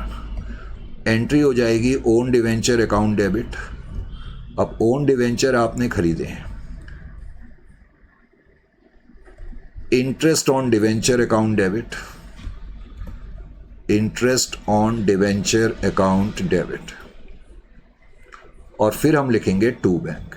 Because ये कम इंटरेस्ट हमने खरीदे हैं, तो कम इंटरेस्ट के केस में हम मान करके चलते हैं कि ये जो अमाउंट हमें दिया हुआ है ये टोटल अमाउंट हमने पे करा है। यानी कि कम इंटरेस्ट के केस में हम क्या मान के चल रहे हैं कि हमने उसको टोटल इतनी पेमेंट दी है, 97,000 की। 97,000 की हमने उसको टोटल पेमेंट दी है, और हमें मालूम है कि इस 97,000 के अंदर 2000 इंटरेस्ट है, तो इंटरेस्ट की पेमेंट इसके अंदर ही इंक्लूड है। इसका मतलब डिवेंचर के लिए जो हमने अमाउंट पे करा वो 95,000 का पे करा। ये आपको बात समझ में आनी चाहिए। Is it clear to you? तो पहले तो आपने ये एंट्री करनी है, फिर उसके बाद आप कैंसिलेशन की एंट्री कर देंगे, कैंसिलेशन ऑफ डिवेंचर। तो कैंसिलेशन ऑफ डिवेंचर की एंट्री आपने करी, कैंसिलेशन ऑफ डिवेंचर। अब जब डिवेंचर को हम कैंसिल करेंगे तो उसकी एंट्री क्या हो जाएगी? अब कितने परसेंट डिवेंचर हैं? 8% डिवेंचर है, तो आप लिखेंगे 8% डिवेंचर अकाउंट डेबिट। 1000 डिवेंचर आपके वापस आ रहे हैं या उनको आप कैंसिल कर रहे हो, इंटू 100 रुपये का डिवेंचर है, तो पहले तो यहाँ पर आप लिखो 1 लाख। लेकिन 1 लाख के डिवेंचर के लिए आपने जो पेमेंट करी है 97 नहीं करी है, डिवेंचर के लिए आपने 95,000 पे करे। ये पॉइंट आपकी समझ में आना चाहिए कि डिवेंचर के लिए आपने 95,000 रुपीज़ पे करें। तो इसलिए जो हम पेमेंट करते हैं उसको अलग अलग रिफ्लेक्ट करना पड़ता है ताकि पता लगे कि डिवेंचर के लिए कितनी पेमेंट हुई है। तो डिवेंचर के लिए 95,000 की पेमेंट हुई है, और फिर आप क्या लिखेंगे यहाँ पर? To capital reserve. ये आपकी बैलेंसिंग फिगर है, ये कैपिटल नेचर का प्रॉफिट है इसलिए इसमें चला जाएगा। समझ में आया? यानी कि एक तो मैंने ये एंट्रीज करी 1000 डिवेंचर, और उसके अलावा हमने 1800 डिवेंचर खरीदे 99 के हिसाब से। 29 फरवरी 2028 को 1800 डिवेंचर खरीदे। अब देखो जो 1800 डिवेंचर आपने खरीदे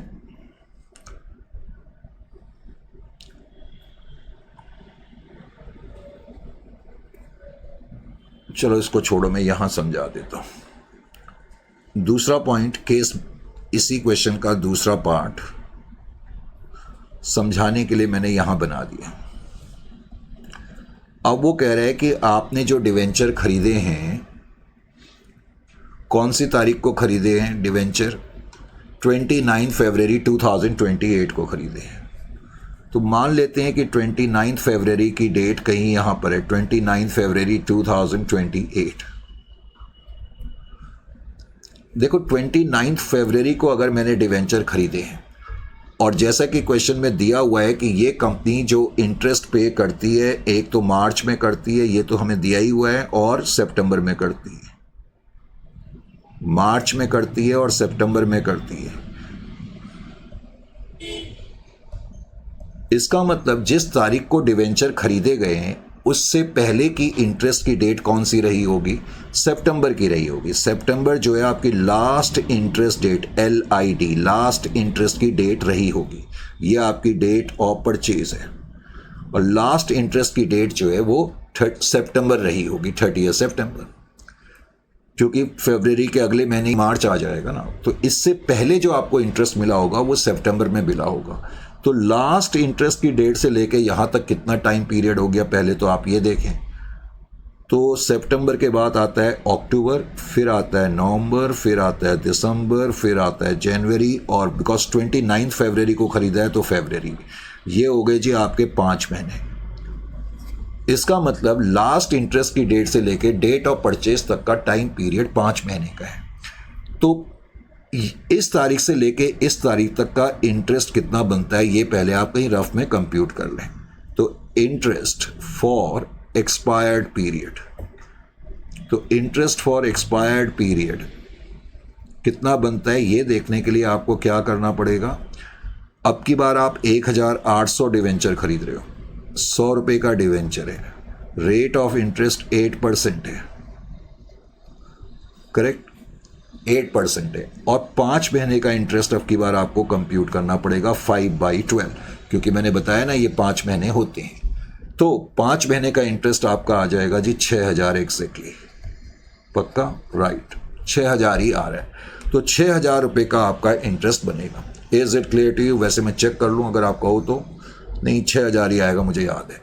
एनीवे चलो, वैसे आप चेक कर लेना, 6000 रुपये का इंटरेस्ट आएगा। अब आपने इस तारीख को जो डिवेंचर खरीदे हैं वो 1800 डिवेंचर खरीदे हैं और 99 के हिसाब से खरीदे हैं। लेकिन अब की बार जो आपने ये डिवेंचर खरीदे हैं ये एक्स इंटरेस्ट है। एक्स इंटरेस्ट का मतलब ये जो प्राइस दिया हुआ है, ये जो प्राइस दिया हुआ है ये सिर्फ डिवेंचर के लिए दिया हुआ है, यानी कि ये डिवेंचर की पेमेंट है। जबकि तुमने देखा कम इंटरेस्ट के केस में ये जो प्राइस है, कम इंटरेस्ट के केस में ये जो प्राइस है, ये प्राइस क्या शो करता है कि इसके अंदर डिवेंचर की पेमेंट भी इंक्लूड है और इंटरेस्ट की पेमेंट भी इंक्लूड है। लेकिन एक्स इंटरेस्ट के अंदर जो ये प्राइस दिया होता है ये सिर्फ और सिर्फ डिवेंचर के लिए होता है। यानी कि इस केस में जब मैं अपनी एंट्रीज करूंगा तो मेरी पहली एंट्री जो हो जाएगी, own debenture account debit, own debenture account debit 1800 into 99 कितना होगा? Just wait, 1800 into 99, 1,78,200। यानी कि बिकॉज ये एक्स इंटरेस्ट का केस है तो एक्स इंटरेस्ट के अंदर हम क्या मान के चल रहे हैं कि ये जो प्राइस हमने पे करा है ये सिर्फ और सिर्फ डिवेंचर का है, इसके अंदर इंटरेस्ट की पेमेंट इंक्लूड नहीं है। यानी कि इंटरेस्ट की पेमेंट मुझे अलग से दिखानी पड़ेगी। तो मैं अब लिखूंगा interest on debenture. Interest on debenture का मतलब है interest for the expired period. तो एक्सपायर्ड पीरियड का इंटरेस्ट 6000 है, तो ये पेमेंट अलग से नज़र देनी पड़ रही है। इसका मतलब हमारी जो टोटल पेमेंट हुई होगी वो इतनी हुई होगी to bank, 1,94,200, 1,94,200। Is it clear to you? और अब मैं डिवेंचर को कैंसिल करूंगा, कैंसिलेशन की एंट्री। 8% डिवेंचर है, 8% डिवेंचर 1800 डिवेंचर वापस आएंगे और 100 रुपये वाले डिवेंचर हैं तो 1,80,000। लेकिन इन डिवेंचर को खरीदने के लिए हमने प्राइस कितना पे करा, देखो डिवेंचर के लिए इतना प्राइस पे करा है, तो मैं यहाँ लिखूंगा टू ओन डिवेंचर अकाउंट। तो ओन डिवेंचर जो मैंने यहाँ पर डेबिट करके रखा है अब उसको मैंने ख़त्म कर दिया, 1,78,200, और जो बैलेंस आ जाएगा वो कैपिटल रिजर्व में हम ले जाएंगे, तो बैलेंस आ जाएगा 1,800। तो इस तरीके से आपने करना है, समझ में आ गया? Is it clear to you? तो किस तरीके से इसको सॉल्व करना है ये आर्ट अब तुम्हें आना चाहिए। Is it clear? 11.3 के बाद, ये 11.3 था ना, हाँ जी, ये मैंने 11.3 कराया है। तो 11.3 को कराने के बाद अब 11.4 पे आ जाए। 11.4 में क्या कह रहे हैं, मैं बार बार कह रहा हूँ जो भी मैं सॉल्यूशन करा रहा हूँ वही नोट करना, यहाँ देख करके मत करना, क्योंकि इस वाले सेक्शन में मैं चाहता हूँ कि सॉल्यूशन आप इस तरीके से करें। On 1 April X purchased 12% debenture in M limited for 6,50,000। तो 1 अप्रैल को X लिमिटेड ने 12% डिवेंचर खरीदे M लिमिटेड के 6,50,000 में। कह रहा है face value of these debentures were 6 lakh. फिर कह रहा है interest on debenture falls due on 30th of June and 31st of December। Compute the cost of acquisition of debenture. वैसे तो क्वेश्चन सिर्फ इतना पूछ रहा है कि कॉस्ट ऑफ डिवेंचर का मतलब आप डिवेंचर के लिए कितनी पेमेंट कर रहे हैं, क्वेश्चन तो वैसे ये पूछ रहा है। अच्छा, अब की बार तुम्हें ये नहीं दिया हुआ कि ये एक्स इंटरेस्ट है या कम इंटरेस्ट है। जब नहीं दिया होगा, मान लो इस क्वेश्चन में नहीं दिया है कि ये एक्स इंटरेस्ट है या कम इंटरेस्ट है, ये क्वेश्चन में नहीं दिया है, अब की बार नहीं दिया है, तो हमेशा ये मान के चलना कि कम इंटरेस्ट है। यानी कि जब तक एक्स इंटरेस्ट नहीं लिखा होगा आप हमेशा ये मान करके चलेंगे कि ये कम इंटरेस्ट का केस है। Is it clear to you? बात समझ में आ गई जो मैं बताना चाह रहा हूँ? Right sir. तो इस क्वेश्चन में कह रहा है कंपनी ने 12% डिवेंचर खरीदे हैं और पेमेंट जो हमने दी है, तुम्हें दिया हुआ है कि 6,50,000 रुपये में खरीदे, ये तुम्हें पेमेंट अब की बार दे दी है, और कह रहा है फेस वैल्यू डिवेंचर की लेकिन 6 लाख की है, रेट ऑफ इंटरेस्ट 12% है। अब इस क्वेश्चन को करने के लिए 11.4 को अगर मैं 11.4 को करूंगा तो जस्ट समझाने के लिए, वो कह रहा है ये कंपनी जो इंटरेस्ट पे करती है एक तो जून के महीने में करती है और एक दिसंबर के महीने में करती है, क्वेश्चन में ये दिया हुआ है, ठीक है। फिर उसने ये दिया हुआ है कि कंपनी ने 1 अप्रैल को ये डिवेंचर खरीदे हैं। अब जो अप्रैल है वो जून से पहले आएगा, इसमें तो कोई डाउट नहीं है। बात समझने की कोशिश करें, या चलो मैं इसके आगे बना देता हूँ, आपको और समझ में आ जाएगा। अब दिसंबर के बाद, अप्रैल बाद में ही आता है ना, दिसंबर के बाद ही आएगा, तो मैंने अप्रैल यहाँ पर लिख दिया। अप्रैल को आपने ये डिवेंचर खरीदे हैं, डेट ऑफ परचेज। अगर आपने अप्रैल को ये डिवेंचर खरीदे हैं तो इससे पहले का इंटरेस्ट आपको दिसंबर में मिला होगा, ये लास्ट इंटरेस्ट की डेट है, LID, लास्ट इंटरेस्ट डेट। इतना बस आपको ध्यान रखना है। अगर आपने अप्रैल के महीने में खरीदा है तो लास्ट इंटरेस्ट आपको दिसंबर में मिलेगा, क्योंकि अप्रैल के बाद जून आ जाएगा ना। हमने तो ये देखना है उससे पहले कौन सी तारीख को इंटरेस्ट मिला था। तो दिसंबर से लेके यहाँ तक का जो पीरियड है ये आपका एक्सपायर्ड पीरियड है, EP, एक्सपायर्ड पीरियड है। दिसंबर से लेके, बिकॉज आपने 1 अप्रैल को खरीदा है तो इसलिए जो टाइम पीरियड आप देखोगे, एक तो जनवरी, एक फरवरी और मार्च, क्योंकि 1 अप्रैल को तो आपने खरीद लिया, तो इसका मतलब 3 महीने का टाइम पीरियड हो गया, 3 मंथ्स। पहले तो 3 महीने का इंटरेस्ट कंप्यूट करेंगे। डिवेंचर की फेस वैल्यू कितनी है? इंटरेस्ट हमेशा फेस वैल्यू पे कंप्यूट होता है 6 लाख। ये काम सब रफ में करना होता है, वैसे आप इस तरह दिखा सकते हो अगर आपको, ये तो अपनी कहीं रफ वर्क में आप कर लेना।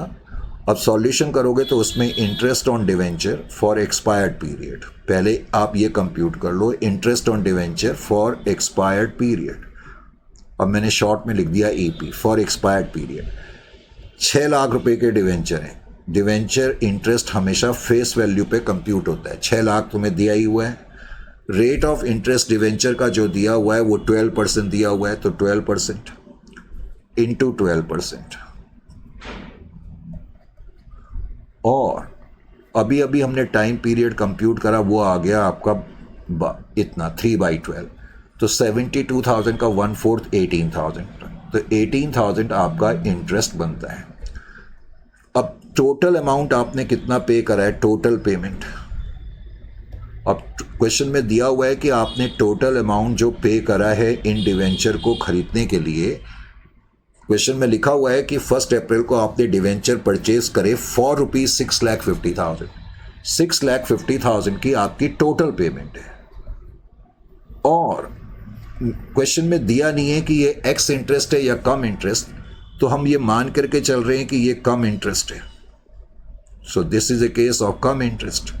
अगर ये कम इंटरेस्ट का केस है, अगर ये कम इंटरेस्ट का केस है, तो इसका मतलब ये जो टोटल पेमेंट है, कम इंटरेस्ट के केस में ये जो टोटल अमाउंट या टोटल पेमेंट जो होती है, इसका मतलब ये पेमेंट डिवेंचर्स के लिए भी है, ओन डिवेंचर्स के लिए भी है, और इसमें इंटरेस्ट की पेमेंट भी इंक्लूड है।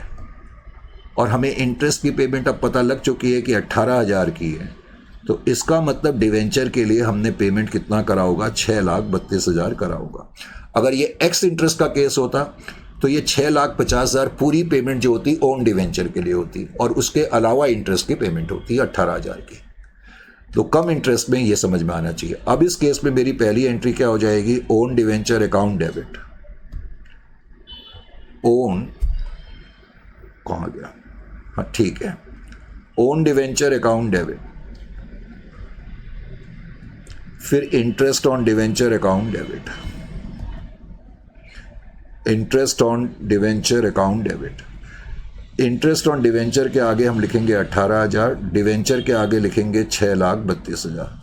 इसका मतलब जो टोटल हमने 6,50,000 पे करे हैं, उस 6,50,000 के अंदर डिवेंचर के लिए पेमेंट इतनी है, इंटरेस्ट के लिए पेमेंट इतनी है, और टोटल अमाउंट हमारा बाहर गया है 6,50,000। कितना गया है, 6,50,000।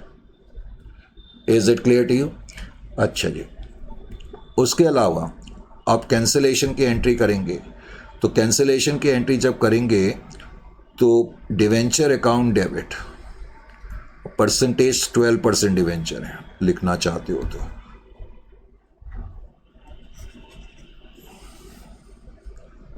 12% डिवेंचर अकाउंट डेबिट। देखो ये जो डिवेंचर है उनकी फेस वैल्यू 6 लाख की है, ये ध्यान रखना है। जो तुम डिवेंचर तुम्हारे पास वापस आ रहे हैं उनकी फेस वैल्यू 6 लाख की है, लेकिन इन 6 लाख के डिवेंचर को खरीदने के लिए जो आपने पेमेंट दी, जो कि तुमने ओन डिवेंचर के आगे लिखी हुई है, 6,32,000 की पेमेंट दी। वैसे तो purchase in the open market में 99.999% कंपनी को हमेशा प्रॉफिट ही होता है, हमेशा प्रॉफिट ही होता है, लेकिन इत्तेफाकन कभी कभी लॉस भी हो सकता है। जैसे कि इस केस में जब लॉस होगा तो मैं यहाँ पर लिखूंगा लॉस ऑन रिडम्पशन, क्योंकि परचेज करने का मतलब भी डिवेंचर को रिडीम करना होता है। तो लॉस ऑन रिडम्पशन 32,000 मैंने यहाँ पर लिख दिया। Is it clear to you? समझ में आ गया? तो ये इस तरीके से आप करेंगे। वैसे ये लॉस है, इसको हम राइट ऑफ जब करते हैं है तो ये लॉस, और अकाउंट्स में जनरली जो लॉसेस होते हैं उनको हम P&L में राइट ऑफ करते हैं, लेकिन ये कैपिटल नेचर का लॉस है। ये कैपिटल नेचर, जस्ट नॉलेज से के लिए ज़रूरत नहीं है, मैं वैसे ही बता रहा हूँ, ये कैपिटल नेचर का लॉस है। तो कैपिटल नेचर के लॉसेस को कोशिश होनी चाहिए कि आप राइट ऑफ करो कैपिटल नेचर के प्रॉफिट के against. Should be return of against capital profits, should be, ये सिर्फ नॉलेज के लिए बताया मैंने, should be return of against capital profits, against capital profits, against capital profits. मतलब जहां तक कोशिश हो इस लॉस को P&L के अगेंस्ट राइट ऑफ नहीं करना चाहिए। कैपिटल नेचर के प्रॉफिट जैसे कैपिटल रिजर्व है या सिक्योरिटी प्रीमियम है, इसके अगेंस्ट इसको राइट ऑफ करना चाहिए। खैर आपने सिर्फ लॉस ऑन रिडम्पशन लिखना है, अगर गेन होता तो मैं 2 कैपिटल रिजर्व लिख देता। इस क्वेश्चन में कोई कैपिटल रिजर्व नहीं है, बल्कि सिर्फ लॉस ही है। Is it clear to you? उसके अलावा एक क्वेश्चन और है 11.5, एटलीस्ट ये क्वेश्चन खुद कर लेना। इसमें ये जो कैपिटल रिजर्व है ये 3,50,000 है, ये ठीक कर लेना। कैपिटल रिजर्व का बैलेंस 150 लिखा होगा तो वो 3,50,000 आएगा, बाकी सेम क्वेश्चन है। तो ये टॉपिक जो है इसमें सेकंड क्वेश्चन नहीं करना है क्योंकि अब वो आउटडेट हो गया है, न्यू गाइडलाइंस के मुताबिक वो क्वेश्चन नहीं है, तो इसलिए वैसा क्वेश्चन आप नहीं एक्सपेक्ट कर सकते, तो इसलिए टाइम वेस्ट ना करें। अब इसमें अगला टॉपिक है सिंकिंग फंड। मैंने कहा जो मोस्ट इंपॉर्टेंट टॉपिक है, 3 टॉपिक इंपॉर्टेंट है। एक तो purchase in the open market, ex interest cum interest, ये हमने कर लिया है। अब उसके बाद फिर redemption of debenture through sinking fund का टॉपिक है, और उसके बाद फिर एक टॉपिक आएगा कन्वर्जन का। ये 3 टॉपिक इस चैप्टर के सबसे इंपॉर्टेंट है जिस पे आपको ज़्यादा फोकस करना है। ठीक है, इस सेशन में इतना काफ़ी है, फिर मिलते हैं आपसे नेक्स्ट सेशन में। टिल देन टाइम टू से गुड बाय।